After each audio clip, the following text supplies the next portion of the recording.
kita mulai sambil menunggu ya, karena efisiensi waktu. Assalamualaikum warahmatullahi wabarakatuh.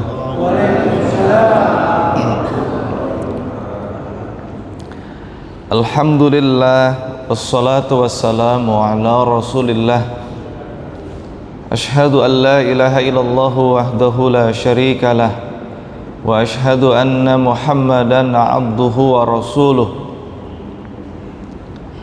Allahumma salli ala Muhammad wa ala ali Muhammad kama sallaita ala Ibrahim wa ali Ibrahim innaka Hamidum Majid. Alhamdulillah, kita bersyukur. Wabil khusus kami ingin ucapkan kepada takmir ucapan yang sangat berterima kasih. Kenapa saya katakan berterima kasih? Saya ingin memberikan satu perumpamaan. Kalau kita ingin bersyirkah dalam bidang ilmu, takmir itu bersyirkah dalam bentuk syirkatul abdan. Dia pengurus, dia bersyirkah dengan kepengurusannya. Kemudian saya secara pribadi bersyirkah dengan syirkatul a'mal, bersyirkah dengan keahlian.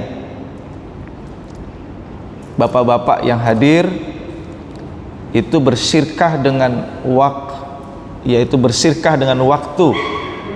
Masya Allah. Kalau kita ingin menggapai ilmu yang bermanfaat,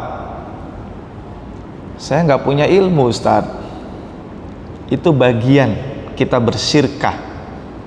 Mudah-mudahan kehadiran Bapak Ibu, para pengurus dan kita semua dihitung sebagai ilmun yuntafa'u bihi, ilmu yang bermanfaat yang nanti tidak akan terputus ketika kita dipanggil oleh Allah. Ini penting Bapak Ibu. Masjid yang pertama yang membedah buku saya di dunia ini yang berbicara hanya saya pribadi, Bapak Ibu. Saya beritahu bagaimana membesarkan hukum Allah, mengenalkan hukum Allah dari para kapitalis. Orang-orang yang berbicara ekonomi ketika meninggal hartanya habis.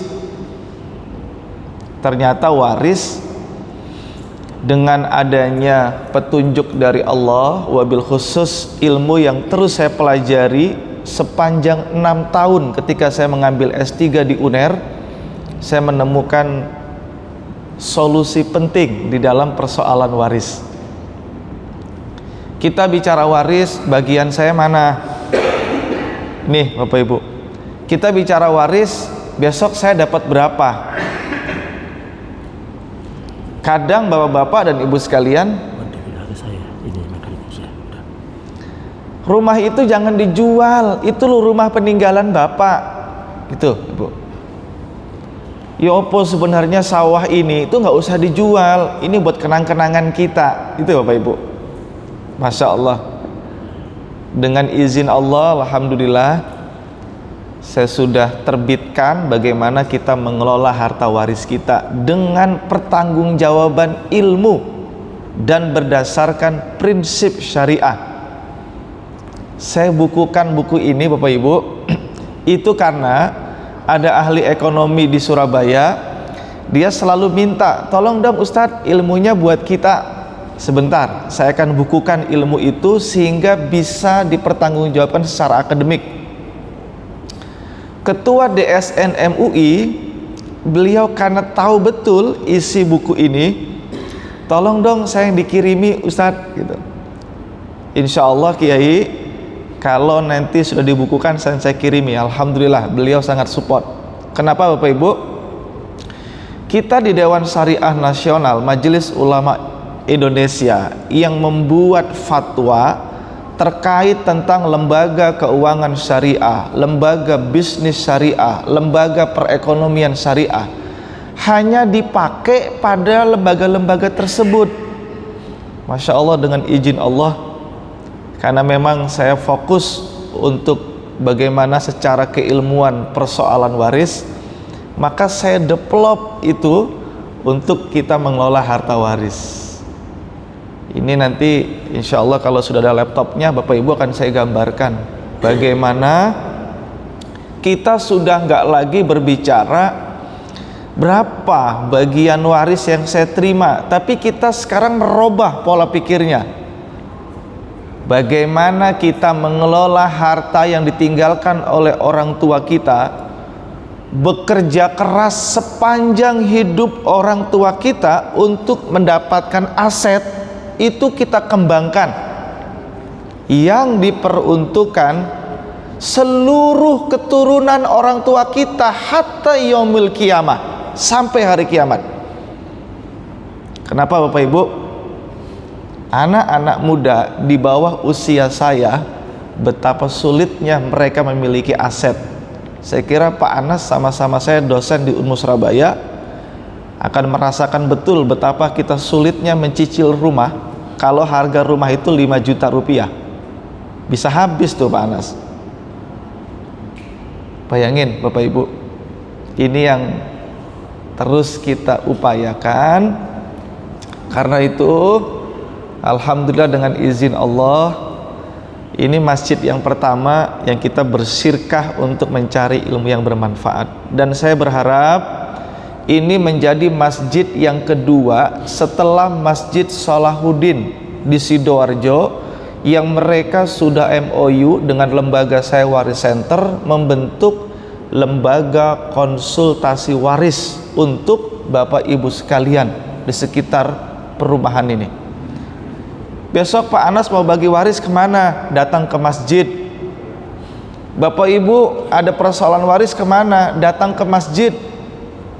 Saya terus terang Bapak Ibu, Sabtu ini harusnya itu diminta untuk menangani kasus waris di Gresik Bapak Ibu, tapi saya bilang saya ada acara, tolong dong Ustadz, nanti kita by call aja. Oke deh kalau begitu, saya kan betul-betul untuk video call agar semua bisa memahami itu, gitu Pak. Saya pernah juga di Gresik Bapak Ibu diminta sebagai saksi ahli di pengadilan negeri. Ada mereka orang tuanya sebelum meninggal dibagi-bagi dalam bentuk hibah. Yang satu karena ngerti Bapak Ibu langsung disertifikatkan. Yang satu karena dia berpikirnya sederhana, ya sudahlah, uang hibah ini pasti menjadi milik saya, toh dipakai sama saudara di depan pun ya itu akan menjadi milik saya. Ternyata enggak Bapak Ibu, diakui sebagai milik saudaranya. Masya Allah Pak, saya jadi saksi ahli Bapak Ibu. Setelah saya jadi saksi ahli, saya selesai, Masya Allah Bapak Ibu, saya dikasih cabai, dikasih terong, dikasih kacang panjang sama mereka. Bayangin loh Bapak Ibu, saya berpikir ini amal soleh loh yang harus kita kejar. Ini loh Bapak Ibu, ini penting ini. Makanya saya berharap Bapak Ibu nggak bisa menguasai waris. Kenapa nggak bisa menguasai waris? Itu hukum Allah, semua di Al-Quran.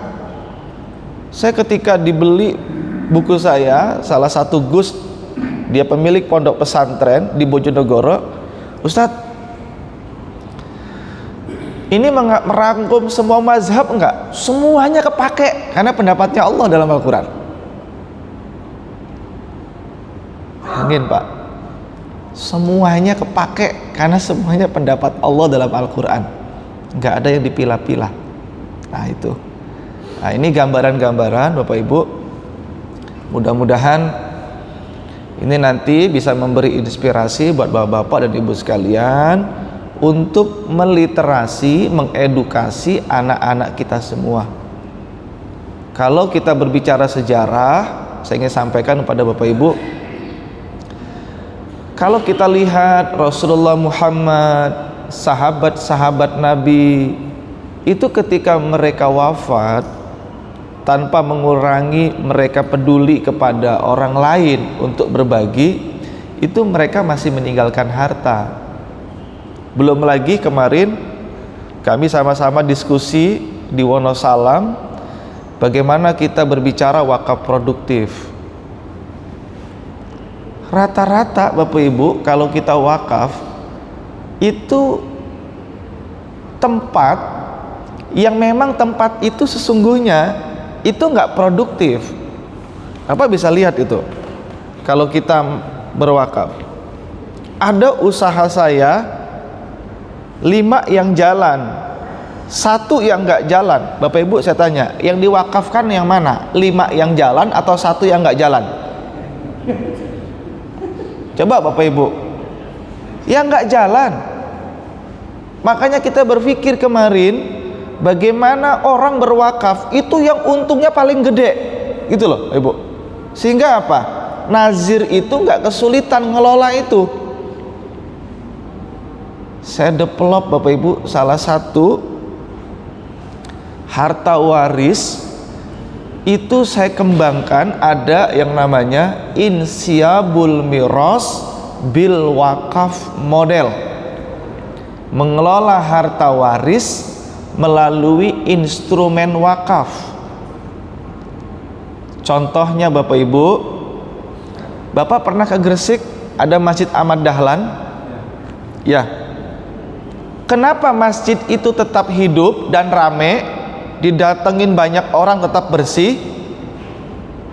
Tanah dan masjidnya wakaf, tapi pengelolaannya dibantu oleh ahli waris. Gitu Pak. Imamnya dibayar, memberikan kecukupan buat imam. Pengurus-pengurusnya tidak repot-repot untuk mencari infak. Masjid sudah jadi gede Bapak Ibu, nggak nunggu urunan jamaah. Itu Pak. Subhanallah, ini penting Bapak Ibu. Terus terang saya katakan ini penting karena Allah sudah memberikan kita inspirasi. Apakah kita berpikir untuk mengembangkan itu agar menjadi solusi? Itu PR kita bersama. Karena itu pesan saya Bapak Ibu, pesan ke anak-anak, nak, jangan berhenti belajar, terus sekolah. Kalau kita nggak punya uang, ada Allah Subhanahu wa Ta'ala. Uang beasiswa di mana-mana, Ibu. Saya rasakan Pak, Masya Allah. Saya bergaul di kalangan ekonom, saya develop ilmu syariah. Saya bergaul dengan kalangan pebisnis, saya develop bisnis syariah di hadapan mereka. Seluruh berbicara bisnis, saya bisa mengarahkan mereka bagaimana berbisnis sesuai dengan prinsip syariah. Kemarin hari Kamis, kami diskusi dengan Komite Nasional Ekonomi Keuangan Syariah, memanggil para UMKM agar mereka bisa menerbitkan saham dalam bentuk equity crowdfunding syariah. Bayangin Bapak Ibu, saya melihat, saya hanya berpikir, ya, modal itu nggak ada persoalan Pak sebenarnya. Yang menjadi persoalan apa Pak? Ayo Bapak, saya coba beritahu. Modal itu nggak ada persoalan. Wong Pak Anas juga bisa kasih modal saya kok. Yang penting untungnya berapa persen Ustaz? Iya Pak. Maka saya sampaikan Bapak Ibu, yang dibutuhkan kita sekarang ini adalah orang yang berbisnis jujur, profit, untung. Betul nggak Bapak Ibu? Yang dibutuhkan sekarang itu para pengusaha yang jujur, profit. Dari profitnya itu dia bagi ke yang lain. Ayo ke sini, nanti dapat bagi hasil.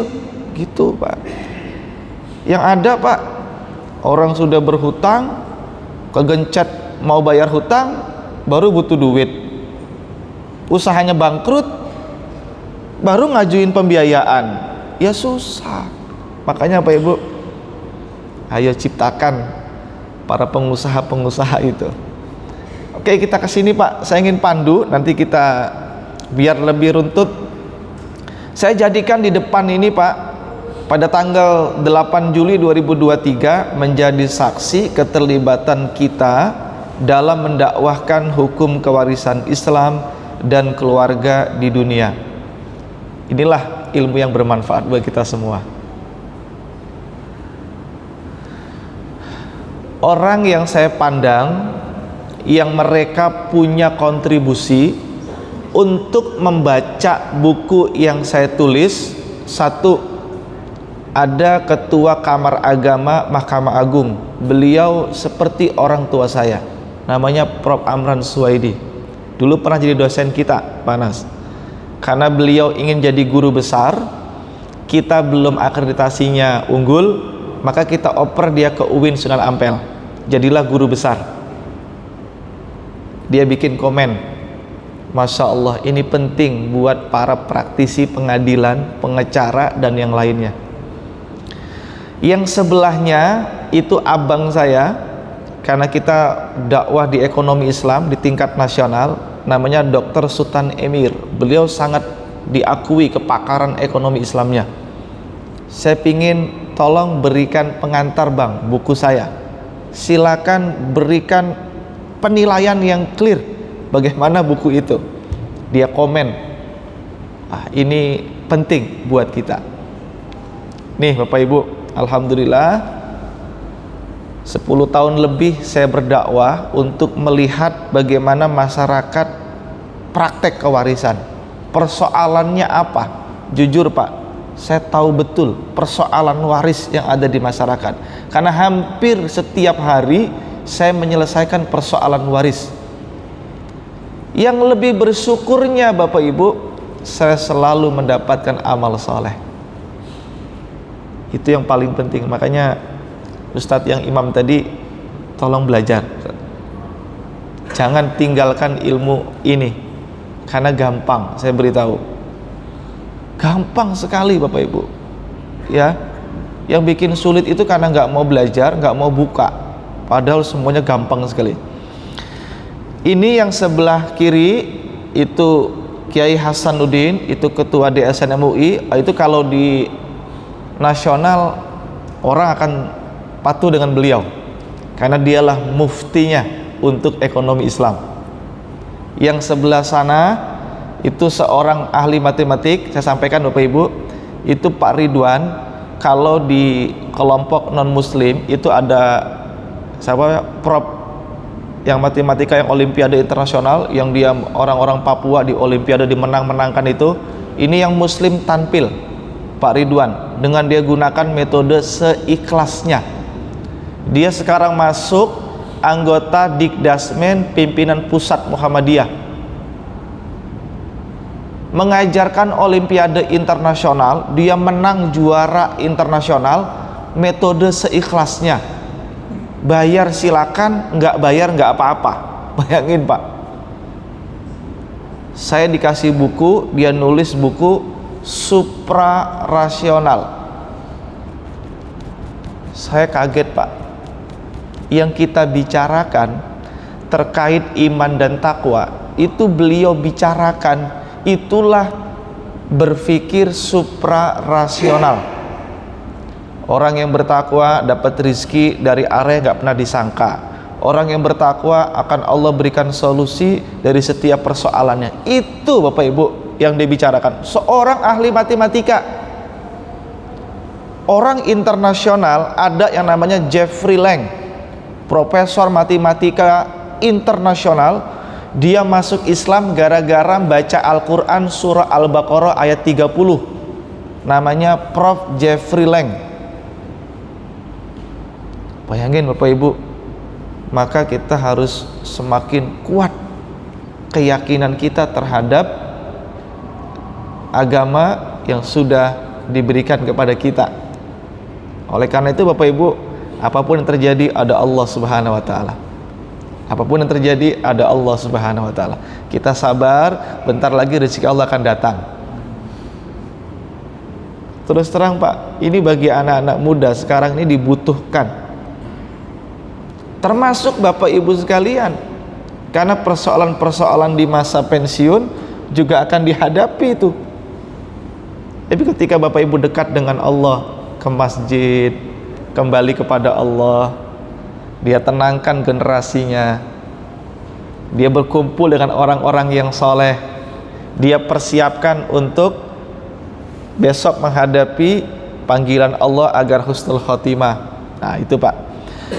Bapak Ibu, berbicara kalau kita waris aset manajemen, Bapak Ibu, itu yang menjadi persoalan kita selama ini kan di yang hijau ini Pak. Kita berbicara bagaimana sih saya menghitung waris dan bagaimana saya mendistribusikan waris, itu kita.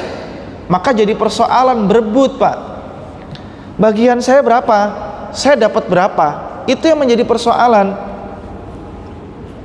Itu Pak. Makanya butuh solusi, keluarlah konsep dengan izin Allah bagaimana kita mengelola harta waris. Yang itu kita kenal dengan waris aset manajemen. Kalau Bapak Ibu kenal manajer investment, saya sedang berbicara bagaimana kita memanage aset-asetnya. Alhamdulillah ada beberapa orang-orang yang punya perusahaan, dia sudah ketemu, keren Pak. Saya hanya bilang kepada mereka, terima kasih Bapak dan selamat keluarga Bapak menjadi contoh dalam mengamalkan hukum Allah. Sudah. Karena ketika orang ada persoalan, itu loh seperti keluarga si fulan gitu Pak. Dia kaya tapi dia tetap berada pada petunjuk Allah. Saya terus terang Bapak Ibu menemukan di masyarakat, ketika ada seorang laki-laki kaya, dia istrinya meninggal, itu baru bagi waris Pak. Kesadarannya gara-gara apa? Suaminya mau nikah lagi, anaknya protes. Loh kalau bapak nikah lagi nanti buat ibu yang baru asetnya. Enggak, Bapak Ibu saya beritahu, tidak. Yang namanya aset itu separuh bagi istri yang meninggal, separuh bagi suami yang ditinggalkan. Separuh bagian istri itulah nanti yang menjadi harta waris. Mereka-mereka yang merasa berilmu, dia protes, nggak ada harta gono gini dalam waris. Memang nggak ada. Harta gono gini nggak ada hubungan dengan waris, Bapak Ibu. Harta gono gini itu berhubungan dengan perkawinan. Itu Bapak Ibu yang harus tahu. Ya Pak, tegasin mereka-mereka yang protes. Siapapun yang menikah, bertambah hartanya, maka menjadi milik istri dan milik suami. Gitu Pak. Tapi ketika ada yang meninggal, maka harta yang meninggal itulah menjadi harta waris. Bapak harus tegas, dan itu sudah clear, nggak ada perdebatan. Ya Pak, ini penting, ini ilmu ini. Orang sering protes gara-gara seperti ini. Kalau kita kembangkan persoalan tentang kajian prinsip syariah, itu namanya sedang bersyirkah. Bapak Ibu, suami yang bekerja bukan betantang tenteng dia sebagai sohibul mal, orang yang punya duit. Enggak.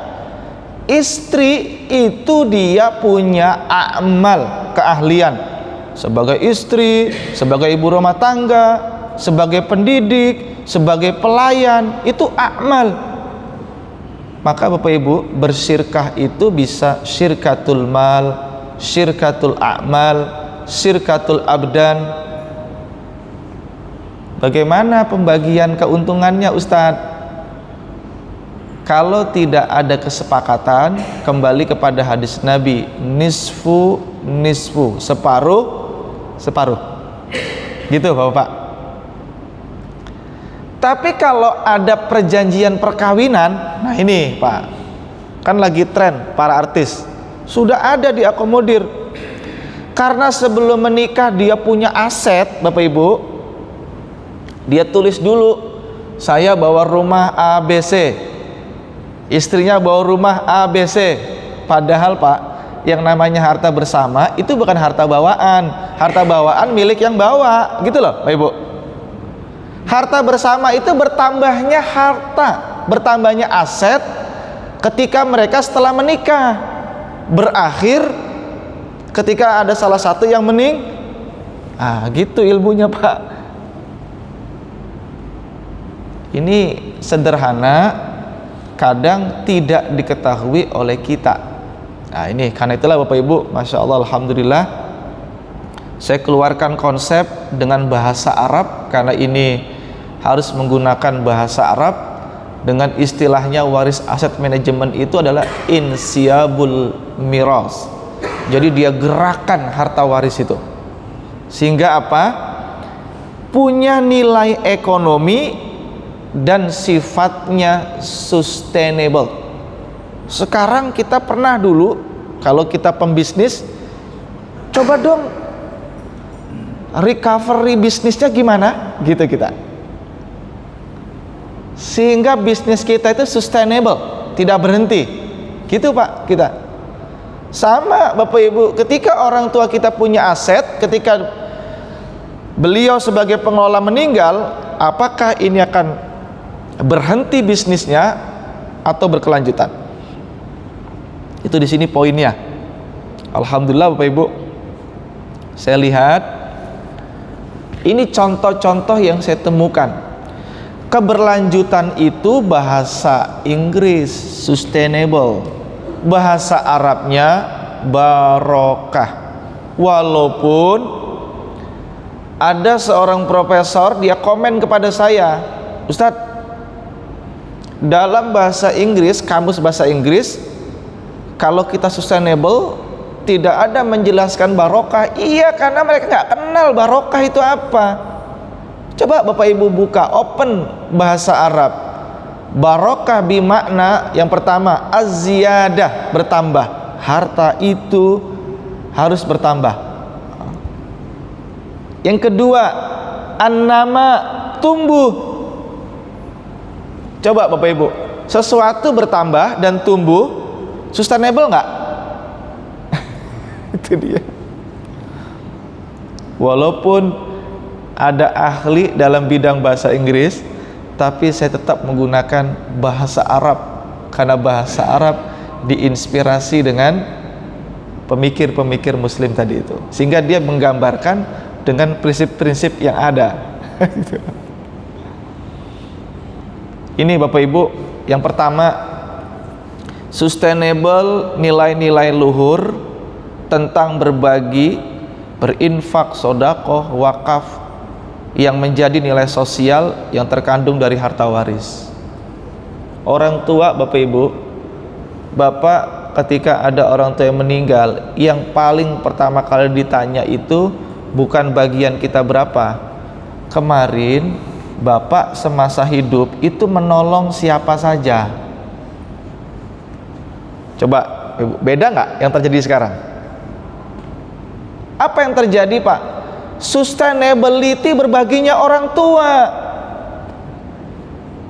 ya kan Pak?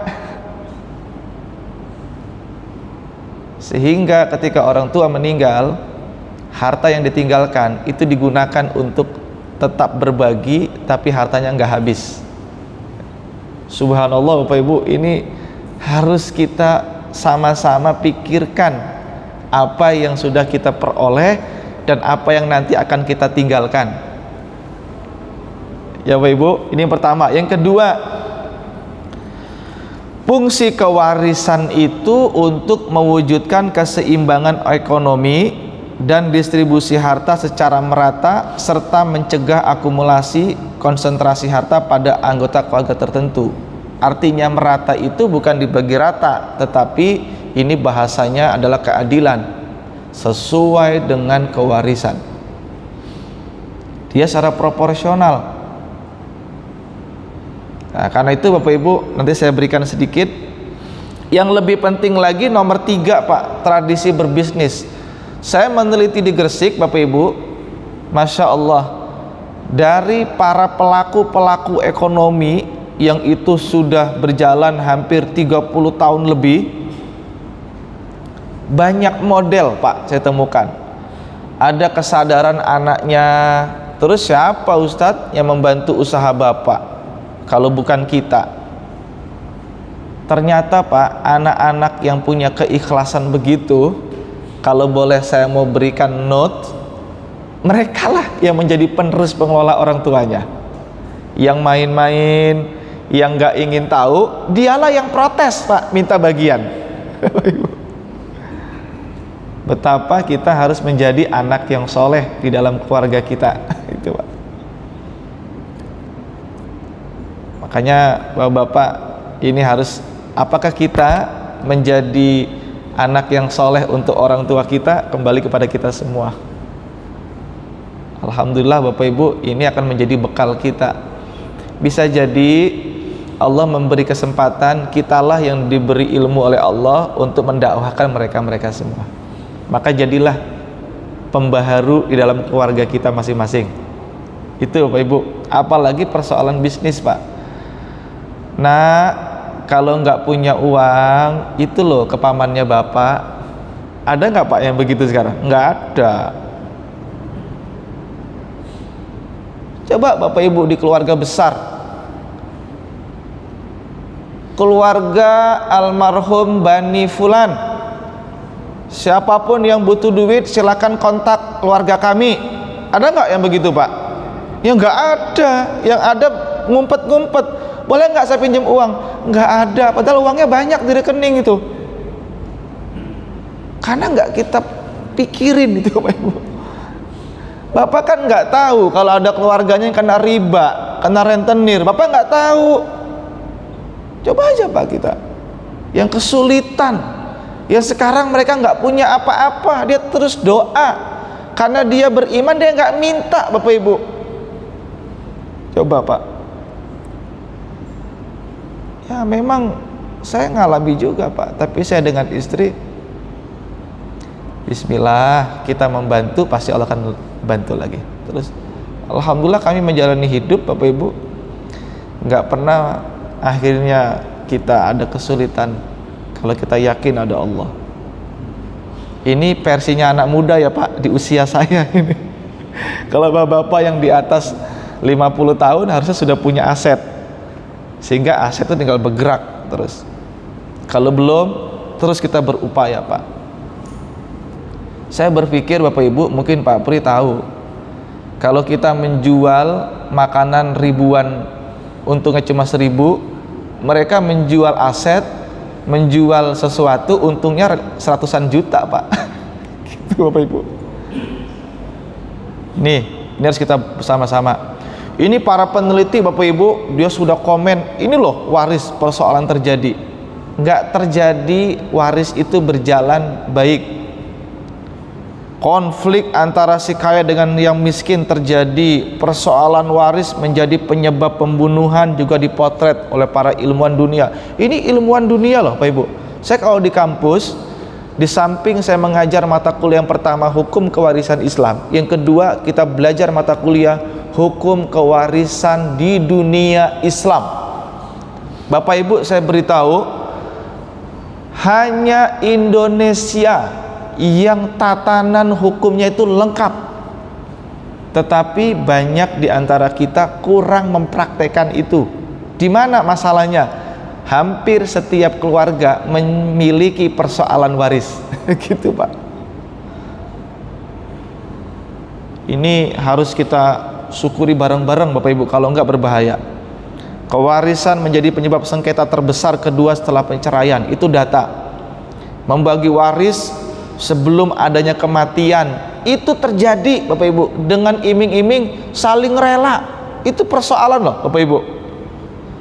Ini Prof Jahro yang mengatakan, hati-hati Bapak Ibu, iming-iming kita kan saling rela Ustadz. Loh ya saat ini, tapi lihat berjalannya waktu, aset dengan tempat yang berbeda-beda, nilainya berbeda dia.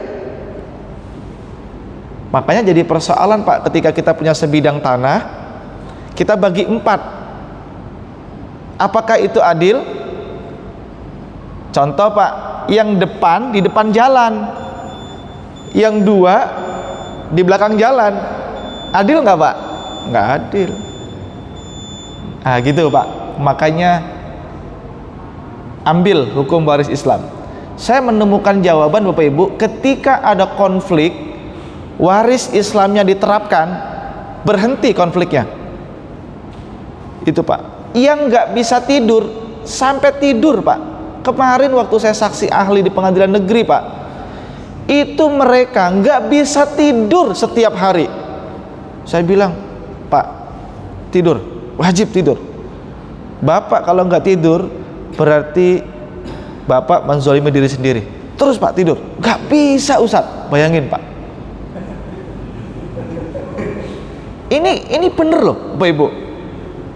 Saya bagi lagi di Gresik Pak, Masya Allah Bapak Ibu, datang saya bagi semua, selesai semua, Masya Allah. Dia WA saya, Ustadz, terima kasih Ustadz, alhamdulillah ibu sudah bisa tidur nyenyak dan makan enak. Coba Pak, dari segi kesehatan, orang tidurnya kurang nyenyak, makannya nggak cukup, sakit nggak? Bayangin loh Bapak Ibu. Makanya kalau Bapak sudah menerapkan waris Islam, sampai hari kiamat konflik nggak akan muncul. Tapi kalau Bapak Ibu nggak pakai waris Islam, sampai hari kiamat turun temurun, itu jadi konflik. Saya punya kasus di Gresik yang belum selesai sekarang, karena mereka masih menunggu. Bentar Ustadz, saya koordinasi dulu. Sampai itu asetnya dikuasai yang lain Pak. Kenapa? Karena ahli waris tidak punya anak. Ahli waris yang tidak punya anak, dia tunjuk satu keponakan sebagai pemegang asetnya. Masya Allah Pak, keponakan yang lain yang nggak pernah datang ngaku sebagai anak angkatnya. Nah ini dia. Ini penting Pak Ibu. Padahal kalau Bapak Ibu bicara waris, itu uang panas Pak. Orang yang memiliki waris yang nggak sesuai, habis pasti asetnya. Pasti habis Pak, maka hati-hati. Kan memang di Surah An-Nisa ayat 10 ada, barang siapa yang memakan harta anak yatim yang zalim, maka dia seperti dalam perutnya api yang menyala-nyala. Itu sebenarnya dari Allah itu di situ Pak. Ini persoalan besar Pak Ibu, di Mahkamah Agung juga begitu. Saya bedah putusan-putusan Pak, gugatan harta waris yang belum terbagi hingga ahli waris yang tidak mendapat bagian. Terus Pak, orang-orang kaya, anak-anaknya dia protes. Saya betul-betul mengalami Pak, kalau kita gunakan petunjuk Allah, apapun yang kita jalani pasti akan ada solusi. Tapi ketika tidak menggunakan hukum Allah, habis Pak. Nih Pak, gugatan terus, waris seibu yang tidak mendapat bagian. Kan ibu pernah kan Pak, orang tua diusir dari rumahnya karena anaknya menang, itu bagian anaknya, ya Pak. Nauzubillah min zalik Pak. Bahkan Bapak Ibu, ini saya sampaikan, saya mendapatkan satu persoalan, ya orang-orang yang berilmu Bapak Ibu, dia bagi waris, dia buat-buat bagiannya begini, padahal nggak sesuai. Nanti kamu akan saya bagi besar anaknya, diiming-imingi Pak. Ibunya kan udah saya didik ilmu warisnya. Kok ibu mau ikut Ustadz? Kenapa nggak pilih Bapak? Kan saya dapat banyak gitu. Maka sebagai orang tua, Bapak jangan sekali-kali berbuat di balik tindakan, ya Pak. Biar didukung sama anak-anaknya, anak-anaknya diiming bagian banyak. Oh jangan Pak, hati-hati Pak Ibu. Konflik-konflik waris Pak, jujur saya tahu betul semuanya karena saya berhadapan langsung, ya Pak ya. Seorang dokter di Mojokerto dengan seorang notaris suaminya meninggal. Karena notaris Pak, kan dia pinter, dia bikin PT itu harapannya buat istrinya. Dia bikin klausul, ketika nanti ada kerugian maka aset itu menjadi milik istrinya. Gitu Pak. Istri yang kedua, yang pertama dia udah cerai, nggak bisa. Maka saya pilah-pilah mana yang harta bersamanya, mana yang harta bertambah setelah menikah dengan yang kedua, gitu Pak. Gampang Bapak Ibu, jujur. Mau saya dihadapkan persoalan apapun, blek, Saya kan bisa memilah-milah itu. Oke, yang penting ikutin arahannya. Masya Allah, Alhamdulillah Bapak Ibu, saya berjalan dengan petunjuk Allah. Saya dahulukan akhirat. Walal akhiratu khairul laka minal ula. Saya gunakan metode dengan petunjuk Allah, tidak berbayar. Kalau memang saya mau dikasih, itulah rezeki dari Allah. Kalau enggak apa-apa. Mau orang kaya, mau orang biasa, silakan, Ibu. Itu yang saya bilang amal soleh. Saya beritahu Pak Ibu. Dan itu penting Pak, karena rata-rata mereka menyelesaikan waris, kira-kira bayar perkaranya berapa ya Ustaz? Kalau selesai persentasenya berapa? Saya enggak Pak, saya ajak para pengacara, ayo dakwah dengan saya. Nanti kita berpikir Allah yang melimpahkan rezeki dari kita. Kalau udah rezeki Pak, kalau Allah sudah dorong hatinya, kasih aset dia, bisa nggak Pak? Oh bisa Pak, nggak perlu kita dahulukan dunia sehingga hukum Allah tertutup. Hati-hati nih. Makanya ketika kita punya ilmu, itu bukan jalan satu-satunya untuk kita mencari dunia, bukan, tapi mencari akhirat sehingga Allah penuhi dunia kita. Itu penting sekali Pak zaman sekarang. Saya kira Pak Anas tahu saya di kampus Pak, saya pegang koperasi syariah di kampus, saya robah jadi syariah.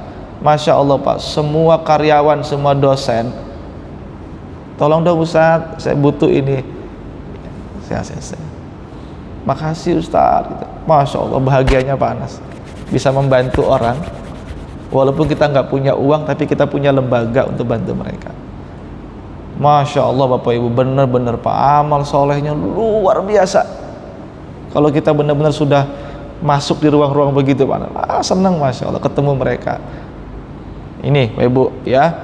Nah, ini banyak lagi. Ini Bapak Ibu yang menjadi peta bagaimana proses berpikirnya.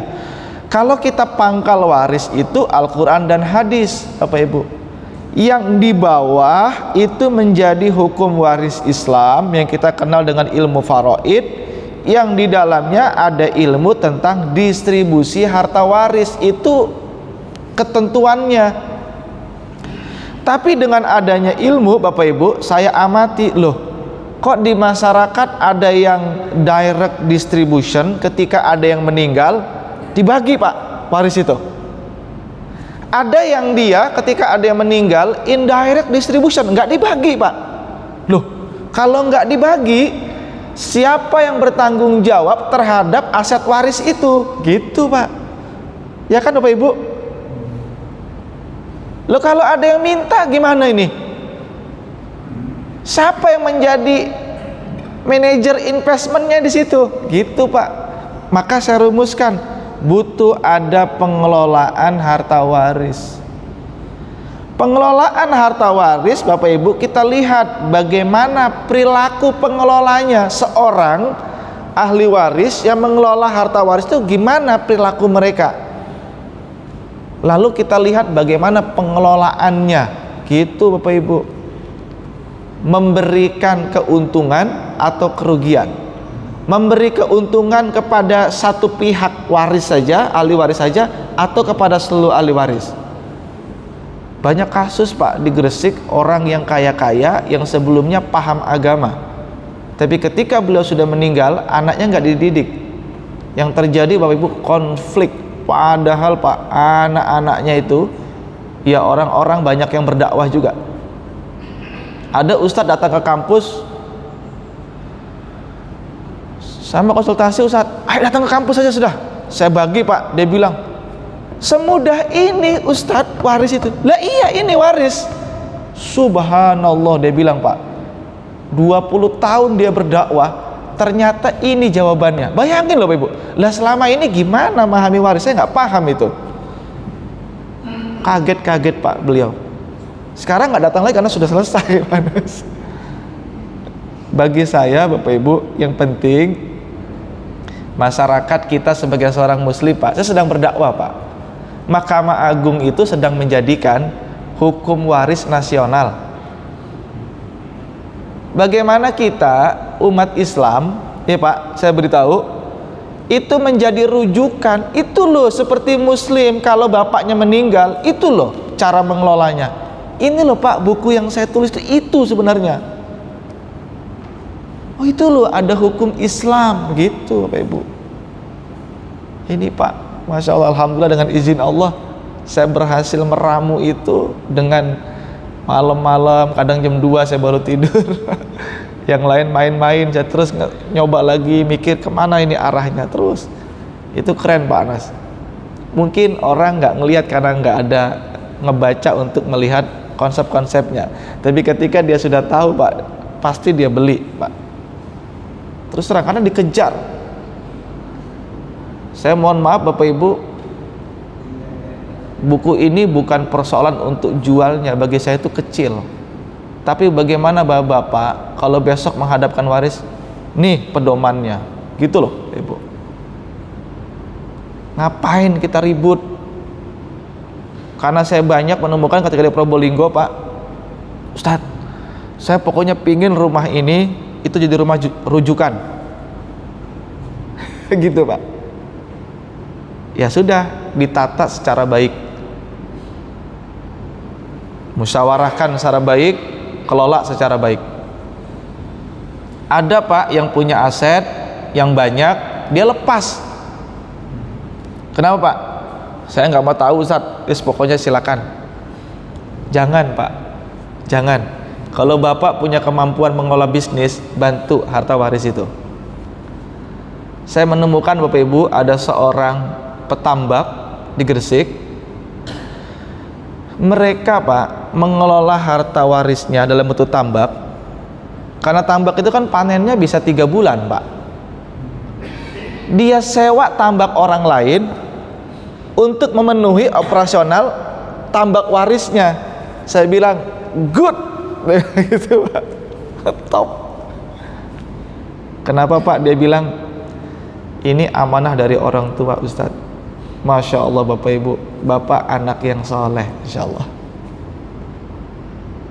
Karena beliau pernah jadi salah satu kepala desa di daerah Manyar, yang dulu pernah mereka tambaknya itu berlimpah karena pernah dapat rezeki dari Allah. Udang itu datang dari laut Pak, harganya mahal itu. Dulu pernah kan banyak saudagar di sana, petambak itu Pak. Kalau sekarang Pak, mohon maaf, tambak itu sulit karena pakan alaminya banyak yang habis karena pabrik yang lain sebagainya. Kalau dia mau beli pakan, saya tanya kemarin pada pakar perikanan Pak, rata-rata Pak kalau kita bisnis perikanan, kalau menggunakan pakan itu beban operasionalnya 75% dari modal. Aduh, repot kalau gini, berat Pak. Tapi kalau Bapak tidak bermain di perikanan, bagaimana kita bisa bantu masyarakat agar mereka bisa mendapat ikan yang segar? Makanya dakwahnya ditampilin Bapak Ibu.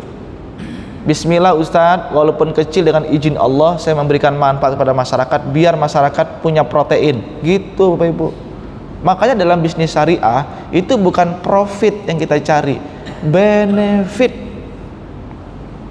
Saya ketemu para pembesar pebisnis Pak, ngumpulin anak-anak UKM di Malang. Kita bikin satu rencana UKM IKM Syariah Community. Yang kedua kita mau bikin lagi ada namanya Arek Malang, Asosiasi Resto dan Cafe Semalang Raya. Setelah kita hitung Pak, hampir 2000 UMKM dalam bidang resto dan cafe. Kita nggak usah bayar Ustadz, kita pasok aja nanti bahan bakunya aja. Misalnya tahu kita yang pasok, itu rezeki dari Allah Pak. Makanya bukan profit, tapi seberapa manfaat yang kita berikan untuk mereka. Nih Bapak Ibu, ya inspirasi Pak dari Allah itu harus kita kedepankan agar ibadah kita dan amal soleh kita ini sustainable, bukan berhenti Pak. Ini terus saya pikirin Bapak Ibu, loh kok ada ya pengelolaan itu dengan mudharabah, musyarakah, ijarah, wakalah. Terjadilah Bapak Ibu nanti rumus satu bidang ilmu yang saya sebut namanya bahasa Inggrisnya Sustainable Islamic Family Finance. keuangan keluarga Islam yang sustainable. Itu Pak, kalau saya kampanye dengan para mereka-mereka di luar, saya gunakan bahasa Inggris istilahnya. Sustainable Islamic Family Finance. Keuangan keluarga Islam yang sustainable. Ini perlu kita kembangkan terus Bapak Ibu, karena ini penting, apalagi generasi kita betul-betul membutuhkan aset Pak, mohon dijaga betul. Saya punya orang Pak yang dia punya jabatan yang penting, dia bilang anaknya dibelikan rumah ini yang pertama, yang kedua anaknya di rumah yang sana. Saya bilang betapa beruntungnya dia, tidak susah-susah sudah dibelikan rumah oleh orang tuanya sebagai dasar untuk dia bergerak. Gitu Pak. Tapi ada juga yang mereka akhirnya nggak dapat apa-apa karena mereka tidak paham. Ya Bapak Ibu, saya terus motivasi mahasiswa saya, apapun terjadi doa, ya Allah limpahkan rezeki dan lapangkan orang tua kami ya Allah. Jangan berhenti. Kalau kita nggak bisa bayar SPP, doa untuk kemudahan orang tua kita. Jangan berkeluh kesah, jangan hina mereka, jangan lari dari mereka. Makanya dekat Pak, saya dengan mahasiswa semua jurusan, kalau udah ketemu dengan saya di kelas Pak, semua mereka Masya Allah sangat dekat. Assalamualaikum Ustaz. Terus Pak, saya motivasi mereka S1, S2, S3 Pak. Alhamdulillah, ini Pak Anas, saya banyak diminta UNER sekarang menguji disertasi. Padahal saya ngajar di kampus swasta. Alhamdulillah, itu penting Bapak Ibu. Karena saya ditawari di mana-mana, izinkan saya Prof dakwah di kampus Muhammadiyah saja. Saya takut Pak, saya milih dunia ketimbang akhirat. Tapi insya Allah dengan ilmu, dengan dakwah, dengan akhlak, Allah akan titipkan aset untuk kita.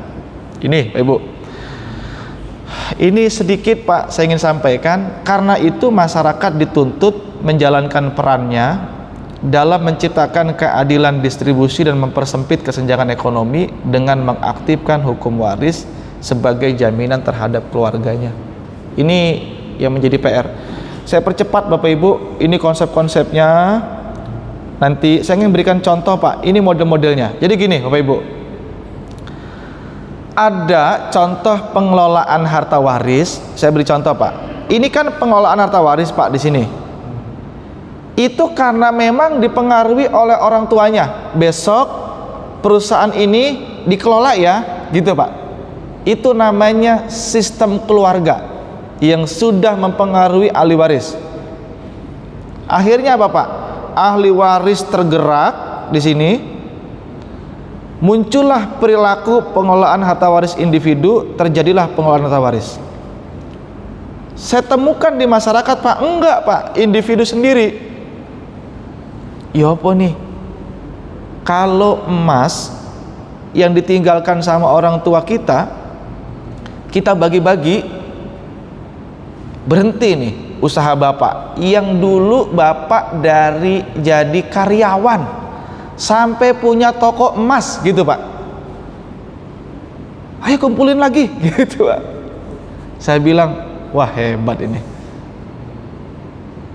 Terjadilah Pak, seorang individu ahli waris, dia pengaruhi ahli waris yang lain, dia dobrak Pak pemikiran keluarga, dia kelolalah harta waris itu.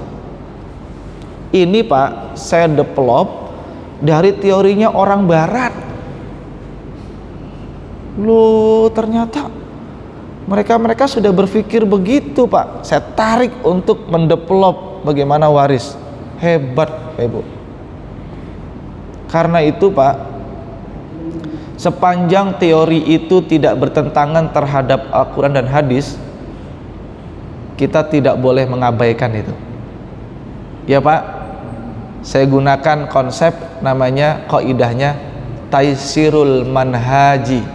Saya gunakan untuk melihat yang lebih maslahah untuk ahli waris. Banyak qaidah-qaidah Pak. Jalbul manafi muqaddamun apa Pak?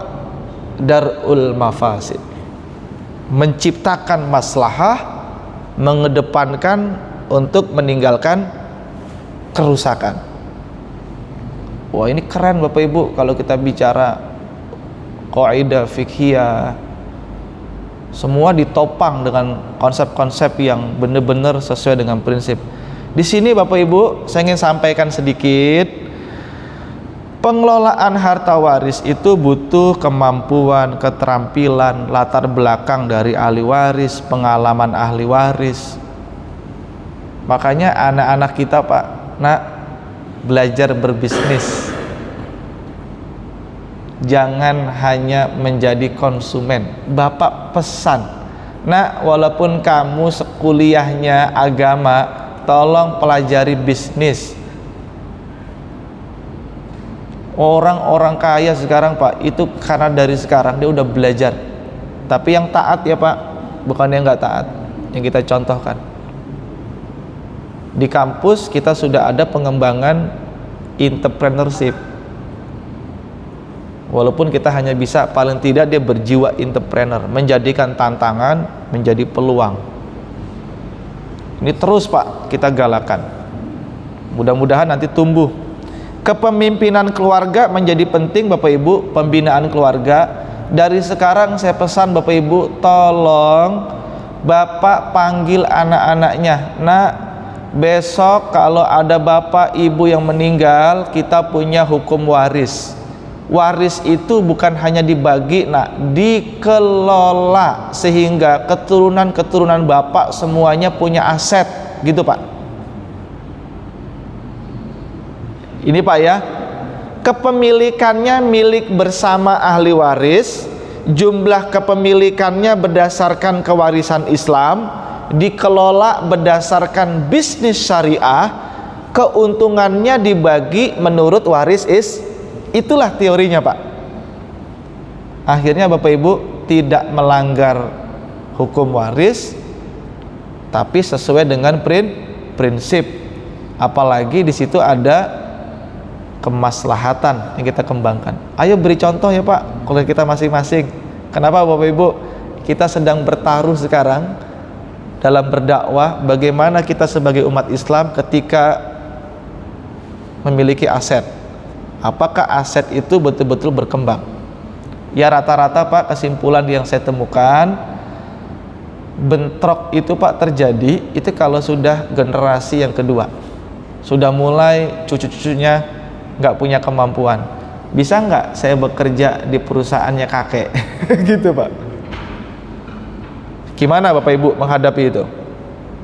Bisa.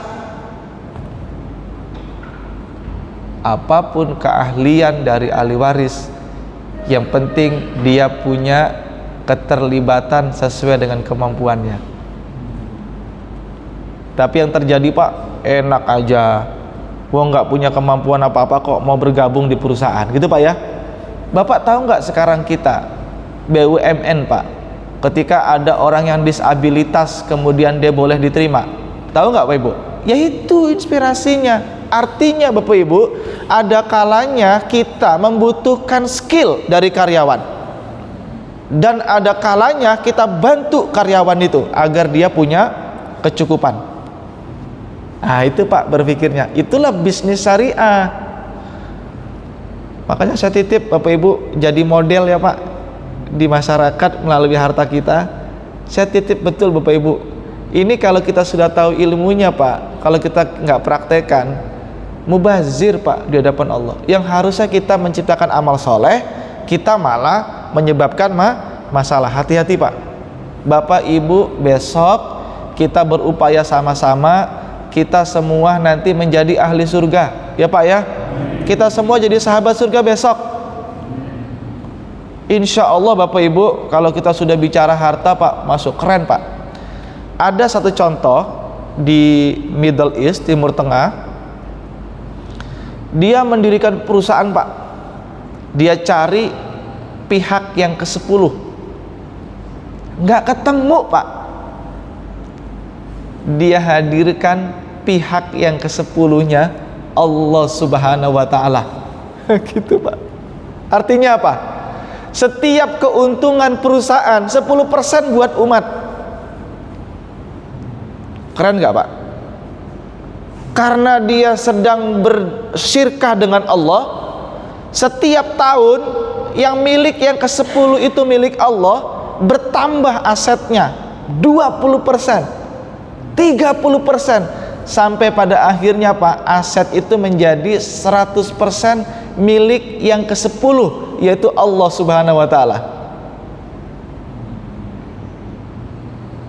Bapak berani nggak Pak? Hebat Pak. Ini yang sedang kita terus berjuang. Yang namanya di Mekah ada tower paling tinggi apa itu Pak? Zamzam. Zamzam Tower itu Pak dibangun di bawah lahan wakaf. Pengelolanya yang profesional. Siapa Pak? Aston, Sheraton sebagai pengelola. Dari pengelolaan hotel itu keuntungannya untuk nah gitu Pak. Jangan nanggung-nanggung cari pengelola yang top bener. Jujur Pak, kalau hotel itu sudah dipegang golongannya JW Marriott Pak, mesti levelnya bintang 5. Bapak coba lihat ke JW Marriott, apakah hotel itu sepi? Padahal harganya minimal 3 juta. Saya pernah ke hotel dekat Senayan dulu Pak, dari perusahaan. Masya Allah Pak, yang namanya, mohon maaf, kloset duduknya itu Pak, anget Pak. Saya bolak-balik duduk di WC Pak untuk terapi. Bapak saya beritahu, astagfirullahaladzim, wah, lo bener Pak, saya nggak tahu. Padahal klosetnya sama seperti masjid klosetnya, tapi anget Pak itu. Saya bolak-balik terapi Pak di situ. Tapi harga hotel itu Pak semalam 4,5 juta.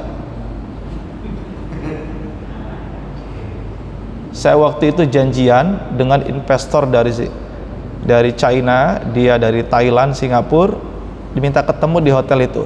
Ya kalau begitu saya di hotel yang sama dong. Enak aja saya di hotel yang biasa-biasa. Gitu Pak. Oke Ustaz, berangkat. Kita ketemu Pak head to head. Nah, Masya Allah Pak Ibu, saya ngerasakan dari Allah rezeki itu, ngalami hotel yang berbintang, di atasnya berbintang. Itu Bapak Ibu. Jadi memang butuh yang profesional, enggak apa-apa. Kita bersyirkah itu boleh dengan mereka-mereka yang non muslim Pak. Yang penting kita paham prinsip syariahnya. Karena kadang-kadang pengolah-pengolah gitu memang yang menguasai mereka Pak, jujur ya Pak ya. Nah, kita harus paham bagaimana kita berbisnis. Itu. Ini Bapak-bapak ada wakaf. Ini contoh nih Pak. Ada pertanian. Ini saya beri contoh Bapak. 32 tahun mereka mengelola persawahannya. Ahli waris telah ikut bertani dan belajar langsung dengan orang tuanya. Ini contoh real Pak yang saya temukan. Pengelolaan sawah berstatus ahli waris sejak tahun 2002. Menggarap sawah dibantu adiknya yang berkedudukan pula sebagai ahli waris. Ini kebun siwalan Pak. Sampai saya tahu Pak, bagaimana kebun siwalan itu sehingga lahirlah nanti yang Bapak tahu Pak, kita dapat air itu, legen itu. Masya Allah Pak, itu modelnya seperti salak Pak. Dia kawinkan dulu itu modelnya. Loh, kok serumit itu ya? Sehingga banyak mereka kalau sudah tua Pak, kan nggak bisa manjat ke atas. Akhirnya apa? Tanahnya milik ahli waris, pohonnya milik orang lain. Gitu Pak. Karena dijual. Makanya pohon siwalan ini sifatnya Pak, dalam persoalan waris itu kadang yang warisnya itu cuma pohonnya aja, tanahnya milik orang lain. Karena berat Pak. Makanya Bapak Ibu kalau beli dawet siwalan mahal-mahal dikit, Bapak sambil tersenyum ya Pak, jangan mengeluh kok mahal amat gitu Pak, karena susah prosesnya. Saya beritahu Pak ya Pak ya, ini alhamdulillah saya di Gresik ada langganan sejak dulu Pak. Dia mulai merintis, diusir-usir Satpol PP. Sekarang dia sudah hebat. Saya datang ke sana, gimana Bu? Bapak sehat? Alhamdulillah sehat Ustaz. Ah gitu Pak. Wah itu senang sekali Bapak Ibu. Kita motivasi mereka. Sektor pertanian Bapak Ibu, ini saya temukan model-modelnya gini. Nih Pak, contoh. Ahli waris, kan dari pewaris dia dapat harta waris Pak. Hartanya dikelola. Keuntungan itu bisa dibagi mereka yang mengelola harta waris itu dan bisa dibagi untuk ahli waris. Nah, contoh rumah nih Pak, rumah jujukan misalnya. Ustadz, ini rumah jujukan. Saya kalau di Gresik Pak, Bapak tahu kan di Kemasan, ya Pak, di Gresik kota Kemasan rumah yang besar-besar itu Pak. Mohon maaf Pak, itu rumah nggak kepake. Itu jadi cagar budaya. Kalau saya benar-benar Pak jadi ahli waris, sewakan rumah itu, jadikan hotel klasik, destinasi Gresik tempo dulu. Berduit nggak Pak? Ya. Coba kalau nggak dipakai apa-apa. Saya mikir Pak, mohon maaf, di hadapan Allah kita mubazir. Makanya Bapak Ibu memiliki aset banyak itu, Bapak Ibu harus banyak berpikir sekarang. Di samping dikejar-kejar pajak, juga bertanggung jawab di hadapan Allah. Ini penting Bapak Ibu. Jangan sampai kita diperbudak dunia hanya mengumpulkan aset. Ya Pak, distribusikan aset. Makanya Bapak Ibu, kaya didefinisikan oleh Muhammadiyah bukan sebanyak aset yang dia miliki, tapi seberapa banyak aset yang didistribusikan kepada orang lain. Nah, oke Bapak Ibu, saya persilakan Bapak yang mau bertanya atau diskusi. Silakan Pak. Ini masih ada waktu karena ilmu ini jujur Pak, ini penting. Mohon Bapak Ibu benar-benar bisa stay sedikit aja. Insya Allah saya luangkan waktu untuk mempertajam. Ada Pak, barangkali punya persoalan, contoh saja, nanti saya berikan bagaimana respon terhadap persoalan itu. Ya kalau nggak ada, ini model-model yang lain Pak, bisa juga disewa. Contoh ahli waris, contoh Pak, ini saya temukan bagus. Orang tuanya Pak salah sebenarnya. Kenapa saya bilang salah? Karena hartanya Pak dihibahkan kepada anaknya yang perempuan. Setelah saya teliti, kenapa demikian? Karena Ustadz, adik perempuan ini dulu nggak punya apa-apa, gitu Pak. Maka saya bilang, oke, kalau begitu ayo kita support orang tua kita biar bener.